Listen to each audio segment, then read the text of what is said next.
કરીશું બોટાદ નગરપાલિકામાં પણ કોંગ્રેસના ઉમેદવારોએ ઉમેદવારી નોંધાવી દીધી છે। જી હા, કોંગ્રેસના 9 જેટલા ઉમેદવારોએ આજરોજ પોતાની ઉમેદવારી નોંધાવી છે। બોટાદના ગઢડા નગરપાલિકાની ચૂંટણીમાં કોંગ્રેસના ઉમેદવારોએ ઉમેદવારી પત્રો ભર્યા હતા।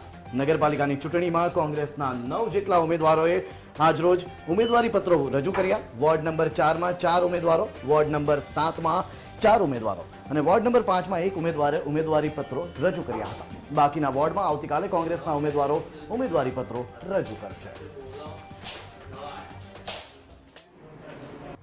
આજે અમારા કોંગ્રેસ તરફથી વોર્ડ નંબર 4 અને વોર્ડ નંબર 7 એમ 2 વોર્ડમાં 8 ઉમેદવારોએ ફોર્મ ભર્યા છે, જ્યારે એક 5 નંબરમાંથી ફોર્મ ભરવામાં આવ્યું છે। આજ કોંગ્રેસના કુલ 9 ફોર્મ ભરવામાં આવ્યા છે અને આવતા દિવસે જે બાકી રહ્યા છે તેમના ફોર્મો કાલે રજૂ કરવામાં આવશે। અહીંયા ગઢડા નગરપાલિકાના કોંગ્રેસ પક્ષ દ્વારા નિમણૂક પ્રભારી આજરોજ